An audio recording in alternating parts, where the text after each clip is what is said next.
Entonces, la idea es que reflexionemos un poco sobre lo que está ocurriendo en estos momentos en el mundo, ¿eh? Y para eso vamos a empezar por entender por qué estoy yo aquí, ¿eh? Acaban de leer nuestro querido amigo José mi currículum, y es un currículum extenso con 3 carreras: ingeniero industrial, licenciado en económica, licenciado en sociales, con experiencia en el Banco Mundial, con un postdoctoral en la Universidad de California. Bueno, pues hasta hace 3 años yo era una persona absolutamente desconocida para el mundo. O sea, me conocían mis alumnos en la Escuela de Ingenieros Industriales, y bueno, pues tenía mi prestigio profesional dentro de la universidad y demás, pero realmente prácticamente nadie me conocía. O sea, José no tenía ninguna oportunidad de conocerme, ¿eh? ¿Por qué de pronto José me identifica y ve que realmente puedo venir aquí a Alcalá la Real a dar una conferencia? Pues porque efectivamente, o sea, de hecho tengo más de 2 millones de visitas en YouTube, ¿eh? Entonces, viendo el currículum, yo siempre me consideraba, pues, digamos, un espécimen próximo al Homo sapiens, ¿eh? Pero ahora me doy cuenta de que soy un Homo internauticus, ¿eh? Porque realmente, de hecho, lo que me ha hecho visible es Internet. Y además Internet en un vídeo de 3 minutos que se llama El modelo parasitario chino, que al final, pues, digamos, lo grabé para mis alumnos de CEPADE en Internet, y que realmente, bueno, pues empezamos es algo que hacemos habitualmente los profesores, ¿no? Como damos formación online a distancia vía Internet, de vez en cuando grabamos vídeos para ayudar a los alumnos en los temas que estamos desarrollando, y sorprendentemente empieza a extenderse por el mundo mundial, ¿eh? Y alcanza los 2 millones de visitas, ¿eh? Bueno, pues digamos, en un momento determinado ocurre algo sorprendente, que también a mí de alguna manera pues, hasta me preocupó, y es que cuando llevaba medio millón recibo una llamada de unos chinos. Claro, el tema era el modelo parasitario chino, y entonces pues parecía que no les gustaba mucho el que yo les llamara parásitos. Entonces estaba yo, digamos, por estas fechas, hace 2 años, en Fuengirola, que tengo pues una casa, y tranquilamente en la playa, en Semana Santa, y de pronto recibo de mi secretaria un aviso telefónico de que hay 2 periodistas chinos que tienen mucho interés en entrevistarle, y además lo hacen conminatoriamente, es decir, no es que realmente pidan por favor, sino que prácticamente lo exigen. Entonces, claro, yo realmente cuando estaba en la playa tranquilamente me asusté, inmediatamente asocias con la mafia china, ¿qué puede ocurrir con estos que vienen a entrevistarme? Bueno, pues lo que ocurre es que efectivamente yo hablo con ellos a la vuelta de las vacaciones y les digo: os acepto la entrevista siempre que la pongamos en Internet. O sea, porque realmente yo no sé qué uso vais a hacer de esa entrevista, y efectivamente ellos lo aceptan y la entrevista está colgada en Internet. Lo característico de esa entrevista es que ellos dijeron que eran periodistas de un periódico chino que se editaba en Madrid, y que realmente pues iban a dar, digamos, una especie de reseña de lo que yo pensaba sobre el vídeo que había grabado y demás, de 2 páginas. Y para una reseña de 2 páginas tuvieron una entrevista de 1h30. O sea, fue una especie de tercer grado, Entonces yo realmente estaba muy sorprendido de todo lo que estaba ocurriendo y un poco asustado. Y más cuando lo comento en el rectorado de la universidad y, bueno, dicen: vamos a investigar a ver quiénes pueden ser estos señores y demás, porque me dejaron una tarjeta, o sea, de hecho, simplemente con su nombre, o sea, no daban más datos. Y entonces, pues realmente al final entendimos que eran del servicio de inteligencia de la Embajada China, O sea, que realmente, digamos, alarmados por el éxito que estaba teniendo mi vídeo, pues realmente querían saber qué pensaba yo, quién era yo, si tenía relaciones con chinos en China, y que fue la primera pregunta que me hicieron: ¿quiénes son sus contactos en China? Y les dije: oye, mira, o sea, no tengo contactos en China, porque yo cuando hablo de los chinos en Bravo Murillo, en Madrid, en Cuatro Caminos, no hablo de los chinos en China, pero es que si los tuviera no los iba a contar, lógicamente, ¿no?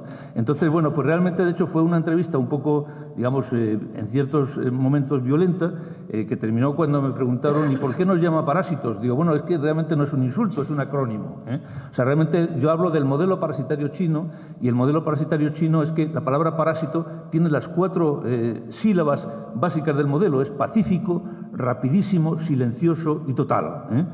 Pacífico, rapidísimo, silencioso y total, parásito. Y efectivamente es así. O sea, realmente, de hecho, es un modelo de dominación muy lento, digamos, perdón, no es lento, sino muy silencioso, muy discreto y que va, digamos, generándose a una velocidad tremenda, ocupando, pues, digamos, prácticamente todo el mundo, porque hay 1.200 millones de chinos que producen en China y luego una serie de cientos de miles de chinos en el resto del mundo que distribuyen los productos que los chinos producen en China. Bueno, digamos que esta introducción es simplemente para decir cómo realmente estoy aquí, simplemente porque en un momento determinado un vídeo de 3 minutos se convierte en un éxito de YouTube en Internet. Y a partir de ahí, pues llega una editorial de Barcelona que me pide que esos 3 minutos, ¿por qué no los convierto en un libro? Y realmente, de hecho, hago este libro que está ahí, o sea, sobre China, dragón o parásito, quien se ha llevado mi empleo, que efectivamente reflexiono no sobre lo que está ocurriendo en China, sino realmente, como veremos a lo largo de esta charla, lo que realmente no estamos haciendo los europeos para contrarrestar lo que está ocurriendo en China y lo que están haciendo los chinos. Entonces, por otra parte, pues ya estoy apareciendo en una serie de programas de televisión, tengo, digamos, 15 minutos cada 15 días en un programa por la mañana de la aventura del saber para hablar de estos temas y bueno, y sobre todo, que ha sido lo más importante que me ha ocurrido en estos 3 años, me habéis invitado a dar una charla en Alcalá la Real. O sea que realmente, pues como veis, ha cambiado mi vida. Bueno, esto simplemente sirve de introducción a lo que llamamos cuáles son los grandes desafíos globales del siglo XXI. El World Economic Forum, que es conocido porque organiza las reuniones de Davos, normalmente en enero de cada año, pues elabora un informe cada año sobre lo que considera los riesgos globales. Y el último informe sobre riesgos globales 2013 acaba de salir recientemente. Y entonces lo que voy a hacer va a ser comentar lo que considera Davos, que realmente está formado este informe por las opiniones de los más importantes expertos políticos y económicos y empresariales del mundo. Vamos a ir analizando cuáles son los que se consideran los desafíos globales más importantes en el mundo en el año 2013. Y el primero del que hablan es de la explosión demográfica. El tema es que en estos momentos la humanidad va creciendo a un ritmo de 1.000 millones de habitantes cada 12 años. Cada 12 años somos 1.000 millones más de habitantes en la Tierra. ¿Esto qué quiere decir? Que en el año 1987 éramos 5.000 millones, en el año 1999 éramos 6.000 millones y en el año 2011 éramos 7.000 millones. Entonces, claro, la pregunta es, ¿cuántos habitantes más soporta la Tierra sin que los recursos de la Tierra se agoten? Porque el segundo gran desafío tiene que ver directamente con esto, que es el agotamiento de los recursos. Porque no solo es que realmente esté creciendo la humanidad a un ritmo de 1.000 millones cada 12 años, sino que además 1/3 de la humanidad, China más India, aproximadamente 1.300 millones de chinos más 1.200 millones de indios, 2.500 millones de personas, están creciendo a un ritmo anual de entre el 7 y el 10%. Acaba de tomar posesión Xi Jinping y ya Xi Jinping, que es un presidente de China para los próximos 10 años, ellos no se andan con bromas de tener elecciones cada 4 años e ir quemando energías en elecciones en las que realmente el año anterior a las elecciones, digamos, el gobierno está prácticamente dedicado a preparar las elecciones, el siguiente a tomar tierra y prácticamente tiene 2 años de gobierno real. Estos señores no. Realmente estos se eligen para 10 años y por lo tanto puede pensar a largo plazo y pueden establecer programas a largo plazo y eso los hace extremadamente eficientes. Entonces ellos ya han dicho que en el año 2020 quieren ser la primera potencia económica del mundo y que realmente para eso tienen que crecer durante estos próximos 8 años a un ritmo del 7,5% de media. Entonces ellos ya tienen perfectamente definido su escenario económico y político para los próximos años. Bueno, pues lo que decíamos era que realmente China más India, 2.500 millones de personas, están creciendo a un ritmo de entre el 7 y el 10%. Esto imaginaos lo que supone desde el punto de vista de los recursos energéticos, de los recursos de materias primas que se requieren por 1.200 millones de personas creciendo a ese ritmo. La situación es tan preocupante como que se considera que algunos de los principales metales que se utilizan en la industria, el zinc, el cobre, el níquel y el estaño, con los yacimientos actualmente conocidos, tienen menos de 100 años de recursos. Es decir, en menos de 100 años estos minerales, estos metales, se agotan con, vuelvo a repetir, los yacimientos actualmente conocidos. Claro, ¿cuál es el futuro? Seguramente la explotación de los fondos marinos, que están prácticamente sin explotar, pero eso realmente habrá que ver qué consecuencias ecológicas tiene y, sobre todo, que encarecerá tremendamente, lógicamente, la obtención de estos metales, porque la minería submarina es mucho más problemática que la minería, lógicamente, en la superficie de la Tierra. Bueno, pues el agotamiento de los recursos es otro de los grandes problemas que en estos momentos tiene la humanidad. Existe la posibilidad también de ir sustituyendo estos metales por materiales sintéticos, y ese es uno de los grandes desafíos que realmente en estos momentos tiene la humanidad, porque este informe lo que tiene fundamentalmente como objetivo es ir, digamos, anticipando los problemas que se van a producir para ver si realmente somos capaces de enfrentarnos como humanidad a estos problemas. El tercer problema que identifica nos es muy familiar en estos momentos en España, es la corrupción. Y el tema es que ellos consideran, los señores de Davos y los que han elaborado este informe, que la corrupción es un tema generalizado y creciente en el mundo.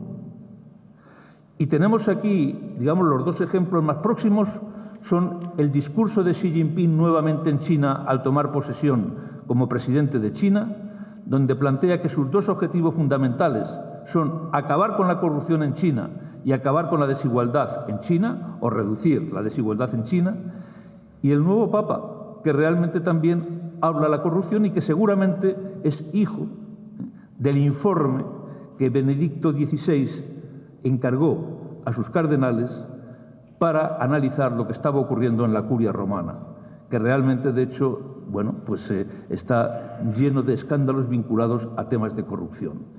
Bueno, tenemos también otros casos, un ministro japonés que dice que realmente lo que hay que hacer es acelerar la muerte de los ancianos porque los ancianos que viven mucho cuestan dinero, o el príncipe Henry de Inglaterra que dice que ha matado talibanes como si estuviera jugando con la PlayStation. Es decir, realmente el sistema de valores en el mundo se está derrumbando, y es lógico que se derrumbe, porque la humanidad está viviendo algo único en toda su historia, que es que una buena parte de la humanidad no tiene como base de su ética la religión.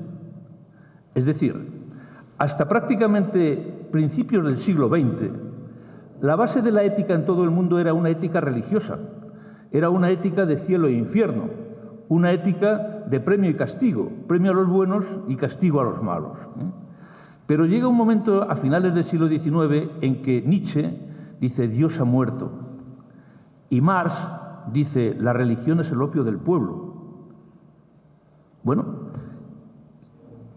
Heidegger posteriormente dice también el cielo está vacío, el hombre está solo. Bueno, realmente esto era inédito, y si se hubiera quedado exclusivamente en la filosofía, pues bueno, no hubiera habido mayor problema. El problema surge que en 1917 viene la Revolución Soviética, y entonces cientos de millones de personas son a partir de ese momento educados en la idea de que Dios no existe y que la religión es el opio del pueblo. Y en 1949 llega la revolución de Mao Zedong, y entonces resulta que más de 1.000 millones de chinos son educados en la idea de que Dios no existe y que la religión es el opio del pueblo.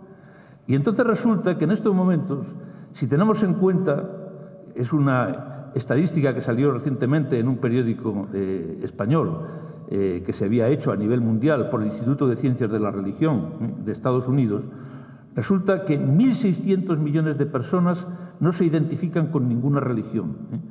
Y otro tanto, siendo partícipes de una religión, participan de la liturgia, pero no de la ética.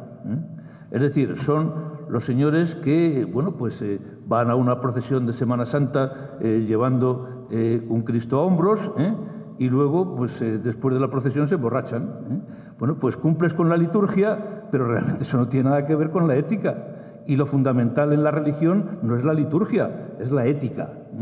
Bueno, pues resulta que prácticamente la mitad de la humanidad en estos momentos no tiene una ética de base religiosa. Por lo tanto, no tiene una ética de cielo y de infierno. Y por lo tanto, hay que preguntarse, ¿y estos señores en qué pueden fundamentar su ética? Si realmente, digamos, no hay cielo ni infierno, no hay premio para los buenos ni castigo para los malos, ¿por qué realmente vamos a dejar de ser egoístas? ¿Por qué el hombre va a dejar de ser un lobo para el hombre? ¿Por qué realmente vamos a ser solidarios? ¿Por qué realmente vamos a ser generosos? Bueno, pues realmente esa es un poco la gran pregunta. Realmente, ¿sobre qué base soportamos la nueva ética, que para la mitad de la humanidad puede tener una base religiosa de cielo e infierno, y eso está clarísimo, pero para otra mitad de la humanidad pues habrá que replantearse una ética de base humanística o una ética de principios morales basados en el derecho natural? Es decir, es un desafío para la humanidad.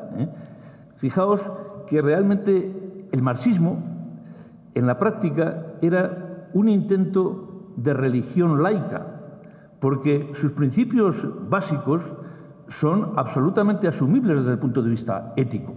La igualdad, la solidaridad, ellos piensan en el hombre nuevo, en un paraíso en la tierra donde realmente el egoísmo haya desaparecido, porque consideraban que realmente, digamos, el mal del mundo estaba basado en las clases sociales. Cuando se aparecían a las clases sociales no habría lucha de clases y por lo tanto el hombre sería solidario. Eso se conseguiría con la propiedad pública de los medios de producción, porque es la propiedad privada de los medios de producción la que realmente produce el mal. Entonces, bueno, pues realmente desde el punto de vista filosófico y ético, el marxismo es asumible perfectamente. O sea, de hecho, es prácticamente los principios de la Revolución Francesa, incluso mejorados y aumentados.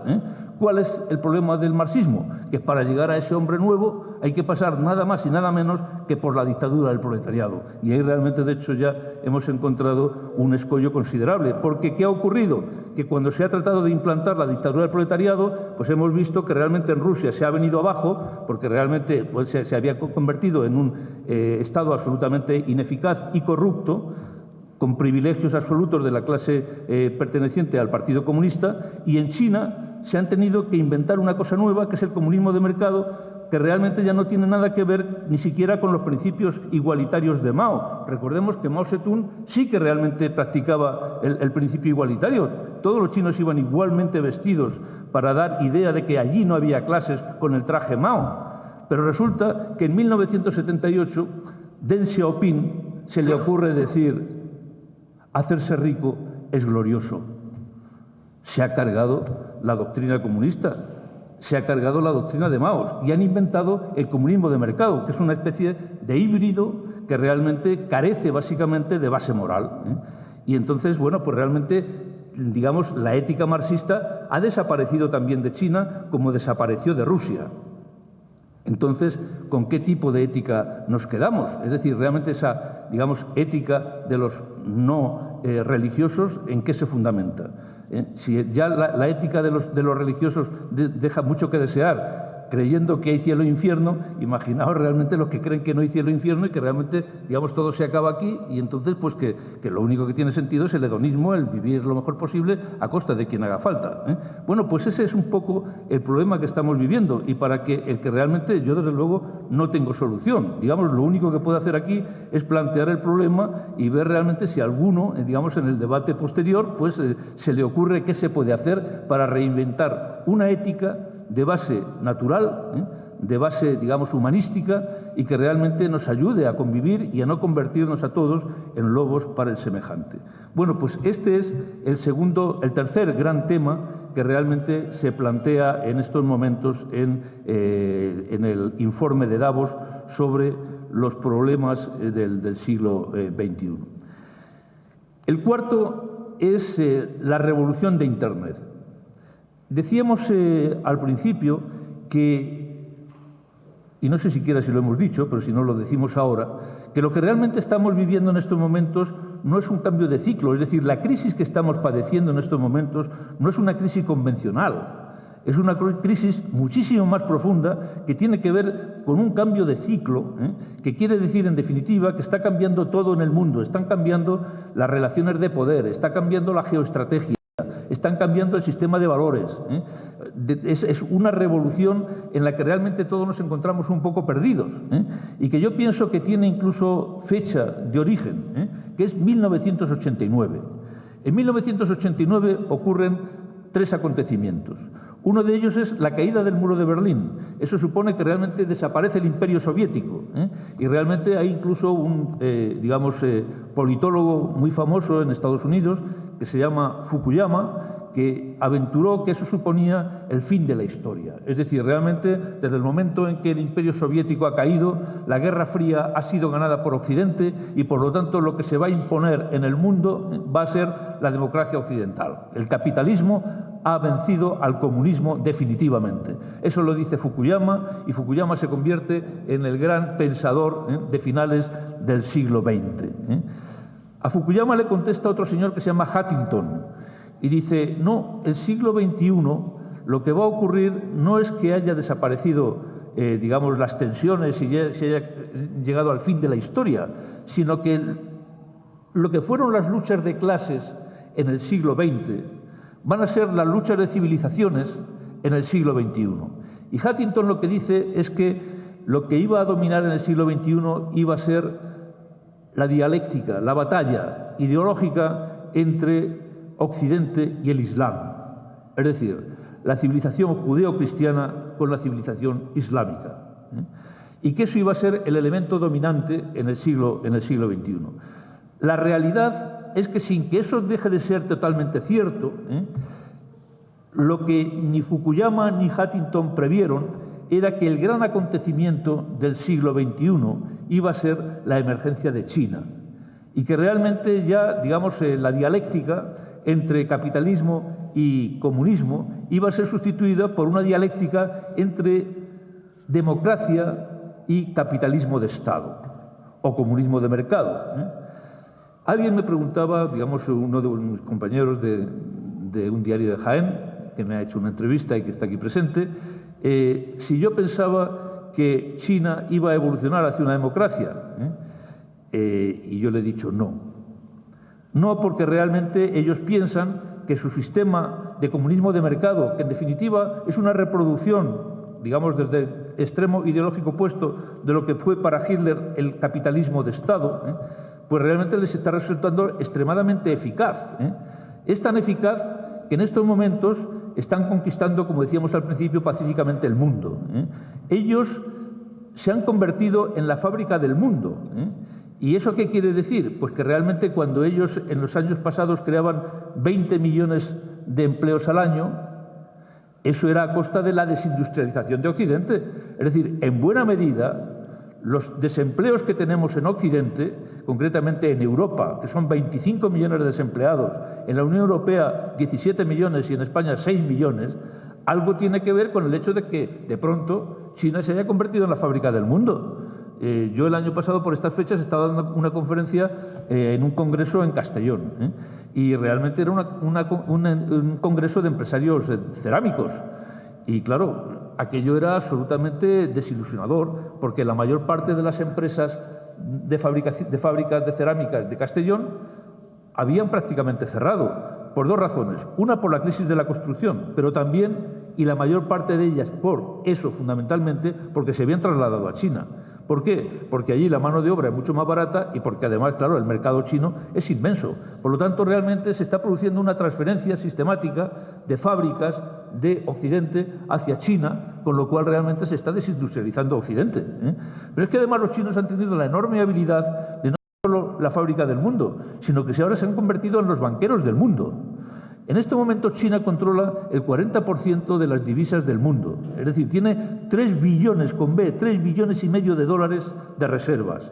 Y con 3 billones y medio de dólares de reservas pueden comprar el mundo. Y realmente lo están comprando. Claro, decíamos antes el agotamiento de recursos. Bueno, los chinos son conscientes de ese agotamiento posible de los recursos. ¿Y qué están haciendo? Están comprando África y están comprando Latinoamérica.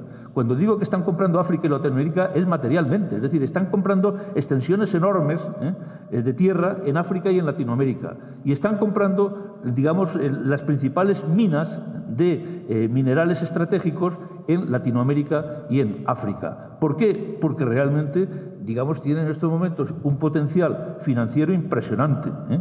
Entonces, no solo ya son, digamos, la fábrica del mundo, sino que son también los banqueros del mundo. Y luego realmente, digamos, en estos momentos su desafío y lo que quieren en este periodo de 10 años de Xi Jinping es convertirse en la gran potencia tecnológica del mundo, ¿eh? La gran potencia tecnológica del mundo. O sea, realmente lo están haciendo siguiendo el modelo americano. El modelo americano está basado fundamentalmente, de Estados Unidos, está basado fundamentalmente en apoyar la NASA y el Pentágono. Es decir, realmente tener grandes proyectos espaciales y grandes proyectos militares, ¿eh? Entonces, Xi Jinping ha dicho nuevamente en su discurso original de hace una semana, queremos crear un ejército que sea capaz de ganar guerras, ¿eh? ¿Eso qué quiere decir? Que realmente va a multiplicar por mucho su gasto de defensa. Pero es que además ellos tienen en mente que en el año 2050 quieren ser los primeros en llegar a Marte, ¿eh? Y entonces, bueno, pues realmente están desarrollando un programa espacial que, como ellos piensan estratégicamente a largo plazo, pues realmente, digamos, tienen clarísimo que su objetivo es que el primer hombre que pise Marte sea chino. Y realmente tienen un programa espacial definido ya para conseguir ese objetivo. Eso supone que realmente, digamos, en ese horizonte serían la primera potencia seguramente tecnológica del mundo. ¿El cómo consiguen la tecnología? Pues evidentemente lo están haciendo de varias formas. Una de ellas es comprando empresas de base tecnológica. Compraron IBM. La empresa que hacía los ordenadores de IBM es ahora Lenovo, ¿eh? Y realmente comprando empresas de base tecnológica, pues realmente van susumiendo la tecnología a una velocidad rapidísima. Ellos son los dueños de Volvo, ¿eh? Entonces la tecnología, digamos, de Volvo y la de Saab, tecnologías suecas, pues las tienen ya incorporadas a la industria automovilística china, ¿eh? Y cuando no lo hacen de esa manera, lo hacen obligando a las empresas de los Estados Unidos y de Europa y de otros países que quieren ir a China a llevar allí la tecnología, digamos, de máximo nivel, la de última generación, porque si no, no los dejan instalarse en China. ¿Y qué es lo que hacen? Como realmente tienen que ser una empresa mixta, donde el 51% de la propiedad sea china, pues llenan de ingenieros chinos las empresas occidentales y con ello nuevamente se quedan con la tecnología, ¿eh? Y si no, pues simplemente copian o hacen ataques cibernéticos como los que han ocurrido recientemente, que han sido noticia en la prensa, que han intentado hacerse desde con la fórmula de la Coca-Cola, pues hasta realmente, digamos, tecnología de los drones, de los aviones estos no tripulados que tienen los Estados Unidos, mediante hackers, que han sido identificados que pertenecen al ejército chino y que están ubicados en un edificio blanco en Shanghái, ¿eh? O sea, hasta ese extremo realmente se ha llegado ya a identificar los ataques cibernéticos que se están produciendo a grandes empresas y a grandes intereses estratégicos de los Estados Unidos. Bueno, pues esa es la realidad de China, ¿eh? Bueno, decíamos, por lo tanto, que realmente la emergencia de China era, digamos, el gran acontecimiento del siglo XXI. China, en 1989, sufre, entre comillas, el problema de Tiananmen. ¿Y Tiananmen por qué es importante? Porque se da cuenta, China, de que realmente puede perfectamente reprimir a la población sin que Occidente apenas reaccione. Es decir, la reacción de la matanza de Tiananmen fue absolutamente tibia y realmente Occidente siguió haciendo negocios con China de forma casi natural. Hubo una especie de protestas diplomáticas y de algunos bloqueos y tal durante 1 o 2 años, y luego todo se normalizó y China, pues realmente sigue sin respetar derechos humanos, y Occidente sigue tranquilamente haciendo negocios con ellos. Es muy exigente con los derechos humanos en Cuba, pero no se atreve con los derechos humanos de China. Bueno, pues realmente esa es la hipocresía también de Occidente, ¿no? Que realmente tiene claramente una doble moral y que cuando hay dinero, pues los derechos humanos dejan de tener importancia. Bueno, pues eso ocurrió también en 1989. Y el tercer acontecimiento, que es el que me refería en relación con el tema de Internet, es que en 1989 se descubre la World Wide Web, o sea, la web.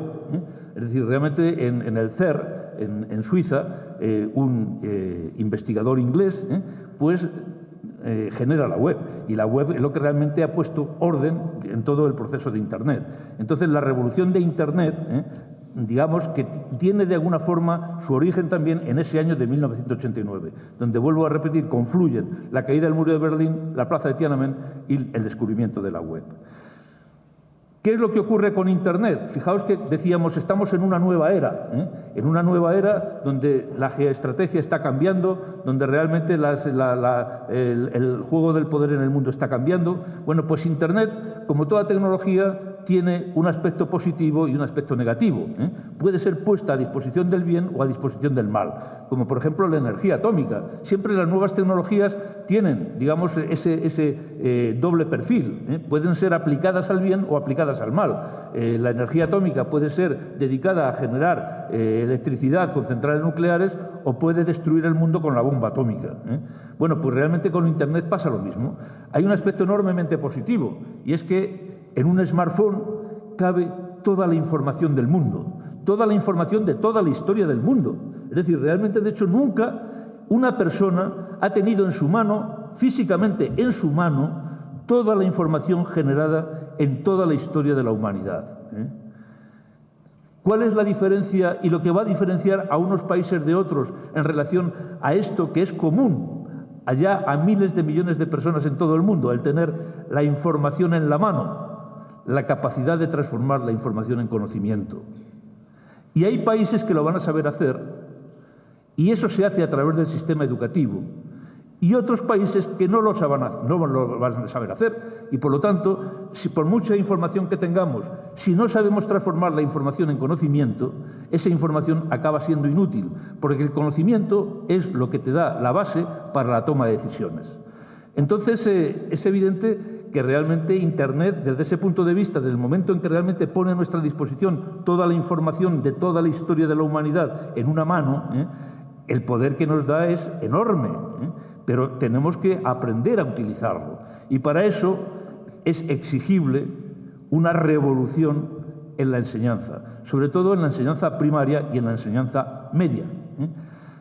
Esto es así en los países en estos momentos líderes.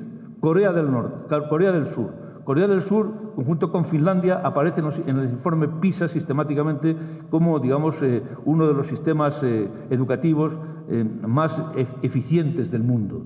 Bueno, pues en Corea del Sur, por decreto ley, en el 2014 está prohibido llevar un solo papel a la clase. Todo se va a hacer a través del tablet o a través de ordenadores personales. Y realmente, bueno, pues eso supone una revolución metodológica extraordinaria, siempre que se sepa aplicar. Hay por ahí un vídeo muy interesante que se llama Apple Education, que yo recomiendo a los que estéis en el tema de formación, para que veáis un poco, digamos, aspectos metodológicos vinculados a la formación vía, digamos, tablet o vía ordenador personal, porque realmente no basta con que los niños tengan un ordenador delante, un tablet delante, sino que hay toda una pedagogía, hay una metodología para que realmente los niños vayan aprendiendo a transformar la información en conocimiento a lo largo de sus procesos de aprendizaje. Y lo mismo ocurre en la universidad. En la universidad, bueno, nos encontramos con que, por ejemplo, en mis clases, en mis exámenes, yo permito a los alumnos, no es que les permita, es que les exijo que vayan con un ordenador personal con conexión a Internet. Yo les digo, tenéis que venir con la chuleta universal. Es decir, en contra de lo que realmente se hace, que es, digamos, que hay profesores dando paseos por el pasillo para ver quién copia. Yo digo, no, es que yo quiero que copiéis, que realmente tengáis toda la información del mundo, la chuleta universal de Google. ¿Por qué? Porque el examen que os voy a poner no lo vais a poder hacer simplemente con la información que tenéis ahí. Es un examen para que transforméis la información en conocimiento. O sea, que realmente, digamos, sea un examen donde tendréis que aplicar el sentido crítico y una toma de decisiones en función de la información. Pero realmente, claro, o sea, lo que no tiene sentido es a estas alturas hacer exámenes memorísticos, cuando tienes en la mano prácticamente, digamos, toda la información del mundo. Otra cosa es que sea bueno ejercitar la memoria, pero es una cosa distinta. Bueno, pues realmente, fijaos, por ejemplo, pues ahí os hemos distribuido una tabla. Esta es una tabla llena de datos. Esta tabla llena de datos prácticamente, seguramente, os aporta muy poca información. El objetivo sería transformar esta información en conocimiento. Luego, si tenemos 10 minutos viendo cómo va, pues realmente, digamos, nos dedicamos a eso, a transformar datos de aquí, que es información, en conocimiento. Bueno, decíamos entonces que los aspectos positivos de Internet es que ponen a nuestra disposición toda la información acumulada a lo largo del tiempo por la humanidad, realmente, de hecho, a lo largo de la historia. ¿Cuáles son los inconvenientes de Internet? Pues que realmente son una herramienta poderosísima de control social. En estos momentos, fue noticia la semana pasada que una universidad de Irlanda, simplemente analizando cómo cada persona pincha la tecla del me gusta, puede obtener información de sus gustos, de sus aficiones, de su carácter, de su personalidad, de su sexo, de su estado civil. Es decir, realmente, digamos, una batería impresionante de información simplemente a través del me gusta. Imaginaos si además se analizan, pues, digamos, toda la información acumulada sobre una sola persona en todas las redes sociales, en Twitter, en Facebook, etcétera.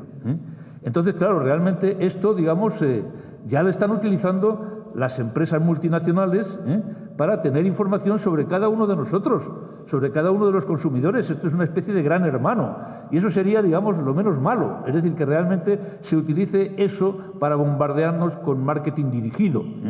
El problema es cuando realmente existen estados totalitarios como en China y esa información la utilizan para el control social absoluto de toda la población de China. Es decir, en estos momentos en China tú no puedes ya, a través de las redes sociales, a través de Baidu, a través de Weibo, que son realmente el Renren, o sea, que son los equivalentes a Facebook, a Twitter y a Google en China, pues realmente, que tienen 700 millones de usuarios, claro, allí todo va por esa línea. Facebook en estos momentos está próximo ya, o ha superado los 1.000 millones.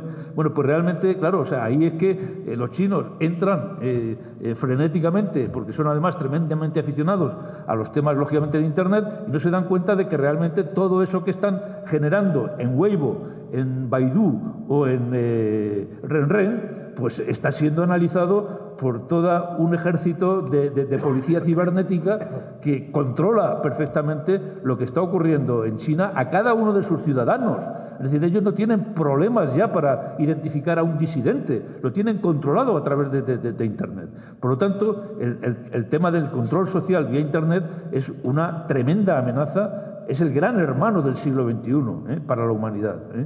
Y por otra parte está el tema de las ciberguerras, es decir, que esto hasta cierto punto puede ser hasta bueno, o sea que realmente, digamos, los ciberataques que se están produciendo en estos momentos, y es noticia el ciberataque que se ha producido a Corea del Sur por parte de Corea del Norte antes de ayer, y que realmente, pues prácticamente ha inutilizado el sistema financiero o buena parte del sistema financiero de Corea del Sur y buena parte de las emisoras de televisión de Corea del Sur, ha sido lanzado por Corea del Norte. O sea, quiero decir que en estos momentos las guerras tienen otra naturaleza, entre los drones, que realmente lo que hacen es que no vayan ataúdes. En este sentido, Estados Unidos es muy consciente de que ellos perdieron la guerra del Vietnam, no precisamente desde el punto de vista militar, lo perdieron en la retaguardia, en Estados Unidos, porque realmente Estados Unidos no soportaba la llegada de féretros de Vietnam. Entonces, claro, si realmente nos inventamos unos drones que bombardean, son teledirigidos desde miles de kilómetros a distancia y son sumamente precisos para llegar al objetivo que se quieren cargar, pues bueno, pues realmente, de hecho,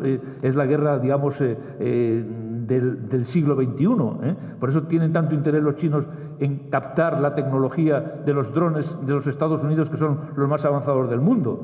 Bueno, pues lo mismo ocurre con el tema de la guerra cibernética. En estos momentos, si tú consigues paralizar el sistema de transporte, el sistema de energía y el sistema de distribución de agua de una ciudad como Nueva York, pues es casi equivalente al efecto que puede producir una bomba atómica, desde el punto de vista, no digamos de las víctimas civiles, desde el punto de vista de lo que es la destrucción de las infraestructuras y el caos que se genera en las grandes ciudades. Bueno, pues realmente, de hecho, por ahí, digamos, pueden ir estas guerras que ya no son, digamos, guerras del futuro, sino las guerras del presente, como se está demostrando por los ataques de Corea del Norte a Corea del Sur y por los que están haciendo los chinos en estos momentos, simplemente probando, entre comillas, algunas instalaciones y algunas empresas de los Estados Unidos. Por lo tanto, la revolución de Internet es otro de los grandes desafíos que se plantean en estos momentos. Bueno, y a todo esto, el quinto gran problema que se identifica es el diseño institucional. Es decir, el mundo se está dotando de instrumentos institucionales para hacer frente a estos enormes desafíos, a la explosión demográfica, a la escasez de recursos, a la corrupción, al tema de Internet, los problemas que se generan en Internet, o no. Bueno, pues realmente aquí la pregunta es muy diversa. Estamos viendo cómo Estados Unidos sí parece que realmente ha entendido parte del mensaje de la nueva era, y ha irrumpido en la nueva era pues con algo tan revolucionario como un presidente como Obama, que es un presidente negro y de ideas progresistas. Yo realmente, cuando estuve en Estados Unidos haciendo mi postdoctoral durante un año en la Universidad de California, en el año 76, vi el enorme racismo que se vivía en los Estados Unidos. Y cuando vi que se presentaba Obama, yo decía, es imposible que Obama salga presidente de los Estados Unidos después de lo que yo viví personalmente en California, en Los Ángeles. Bueno, pues sorprendentemente Estados Unidos ha sido capaz de elegir a un presidente negro. Y yo creo que realmente nos depara otra sorpresa, y es que el próximo presidente no solo va a ser negro, sino que va a ser mujer, y se va a llamar Michelle Obama. Bueno, pues realmente, digamos, este tema indica que hay un liderazgo que empieza a entender el siglo XXI, y que realmente hay tics y planteamientos de Obama que enlazan con la resolución de algunos de estos problemas que estamos planteando. O sea que Estados Unidos va bien encaminado desde el punto de vista institucional para enfrentarse a los problemas del siglo XXI. China, ya lo hemos visto, tiene Xi Jinping, un presidente para los próximos 10 años y las ideas clarísimas de dónde están, a dónde quieren llegar, y tienen un plan estratégico para el siglo XXI. La Iglesia Católica, ¿qué ha ocurrido con la Iglesia Católica? La Iglesia Católica es inteligentísima. 2000 años de historia nos contemplan. Y ha entendido el mensaje del siglo XXI. Y ha elegido un papa iberoamericano y, sobre todo, jesuita. Cuidado con los jesuitas, porque eso son palabras mayores. Bueno, realmente yo solo os digo que creo que la Iglesia ha entendido, con la elección de este papa, qué es lo que se nos viene encima en el siglo XXI.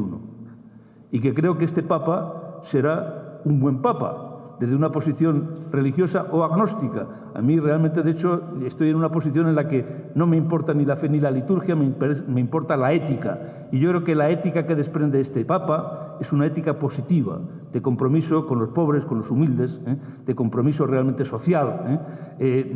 Bueno, los primeros síntomas son magníficos, el nombre de Francisco, incluso realmente por la unidad de la Iglesia. Fijaos que, de hecho, siempre, tradicionalmente en la Iglesia han estado enfrentados los franciscanos y los jesuitas, hasta tal punto de que Clemente XIV, en el siglo XVIII, prohibió la orden de los jesuitas, y era un papa franciscano, y estuvo prácticamente 50 años proscrito los jesuitas. Entonces el propio Papa Francisco contaba que eligió el nombre de Francisco porque se lo sugirió el brasileño, un cardenal brasileño que tenía al lado, ¿no? Pero él decía, pero antes de elegir, de sugerirme Francisco, me dijo, oye, puesto que realmente el Papa Clemente XIV, que era franciscano, os expulsó de la Iglesia, ¿por qué no te llamas Clemente XV y te pones por encima de los franciscanos? Bueno, pues él dijo, no, o sea, lógicamente no es ese mi objetivo, era una broma. Sin embargo, sí realmente asumió el nombre de Francisco, que curiosamente él incluso dijo, no es por San Francisco Javier ni por San Francisco de Borja, sino es por San Francisco de Asís. O sea, un jesuita eligiendo como referente a un franciscano. O sea, realmente, de hecho, son ese tipo de mensajes que realmente te das cuenta de que este hombre entiende las cosas que están ocurriendo en estos momentos en el siglo XXI y cómo para eso la unidad de la Iglesia y la lucha contra la corrupción dentro de la Iglesia y el compromiso con los humildes y el compromiso social es fundamental en un momento en el que hay que reinventar una ética para el siglo XXI. Bueno, pues ya tenemos Estados Unidos, que parece que ha entendido el mensaje, China parece que ha entendido el mensaje, el Papa parece que ha entendido el mensaje, y Europa, Europa con Chipre, o sea, con Chipre, o sea, alucinante, o sea, realmente es increíble. O sea, el libro que está ahí, o sea, de hecho, yo siempre lo he dicho, no es un alegato contra China, es un alegato contra la Unión Europea que es incapaz de entender lo que está ocurriendo en el siglo XXI. Es incapaz absolutamente. O sea, de hecho, institucionalmente es un desastre. En un momento determinado, los chinos pueden decidir devaluar su moneda porque les interesa en 2 días. Y Estados Unidos, con la Reserva Federal, en 2 semanas. Europa necesitaría 2 años. Su sistema de toma de decisiones es un desastre. O sea, ¿cómo realmente se pueden poner de acuerdo 27 países?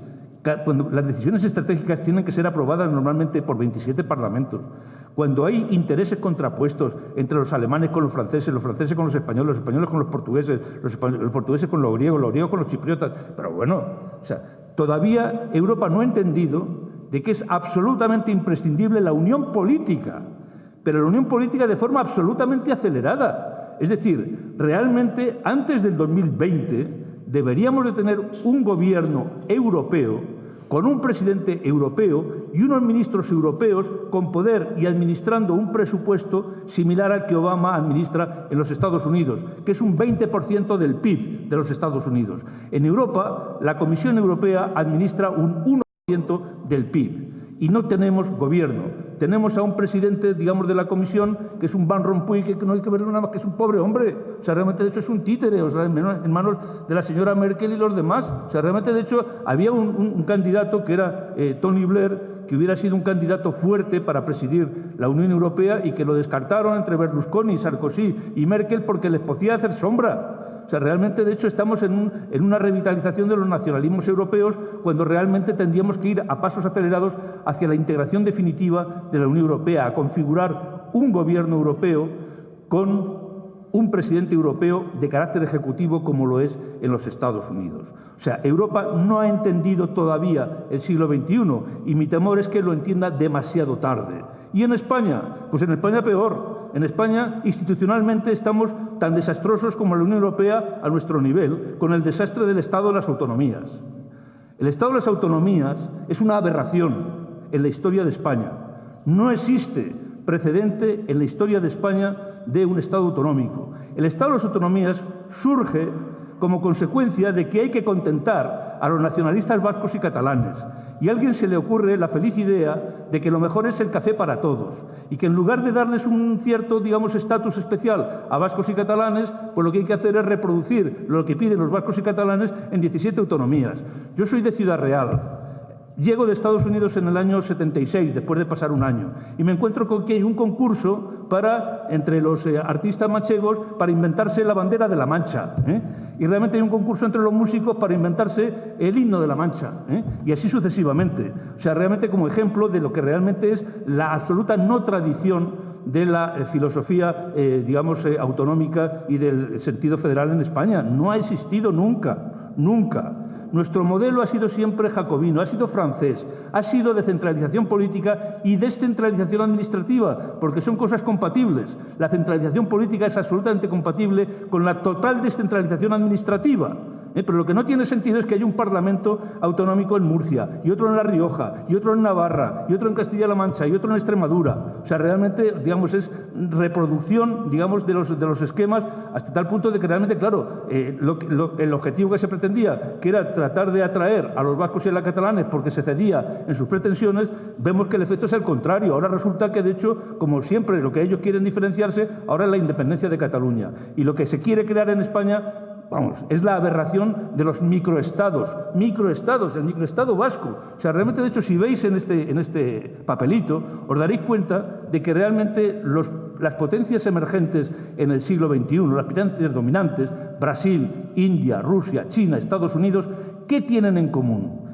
Tienen en común millones de kilómetros cuadrados y cientos de millones de habitantes. Mirad, USA, 9 millones de kilómetros cuadrados, China, 9 millones de kilómetros cuadrados, Rusia, 17 millones de kilómetros cuadrados, Brasil, 8 millones de kilómetros cuadrados, India, 3 millones de kilómetros cuadrados. Bueno, pues realmente, digamos, nos vamos aquí a Europa y no estamos ni de lejos. Población: USA, 315 millones de habitantes, China, 1.300 millones, Rusia, 143 millones, Brasil, 194 millones. Bueno, pues realmente aquí estamos intentando crear el Estado vasco, con 8.000 kilómetros cuadrados, 8.000 kilómetros cuadrados y menos de 2 millones de habitantes. Pero estamos locos. O el microestado catalán. O sea, realmente, digamos, crear microestados dentro de Europa, ya que no tenemos bastante con tener 27 países, desde el 1 de julio 28 con Croacia, y no somos capaces de tomar decisiones, lo que tenemos que hacer es dividir todavía, fragmentar todavía más Europa, y crear el Estado vasco, el Estado catalán, el Estado de la Padania, el Estado de los flamencos, el Estado de los valones, el Estado de los escoceses, el Estado de los corsos, porque claro, el Estado de los bretones, porque claro, el nacionalismo no es privativo de España. Es que si en España se empieza a aceptar la independencia de Cataluña, inmediatamente se produce un efecto dominó en toda Europa. En toda Europa. Porque en toda Europa hay personas que siguen viviendo en el siglo XIX, y no han entendido todavía el siglo XXI. Por lo tanto, frente a los microestados hay que crear una Unión Europea política y económica absolutamente fuerte, porque si no estamos absolutamente perdidos. Europa tiene perdida la batalla del siglo XXI. Y con esto termino para que podamos dar paso a un coloquio. Muchas gracias.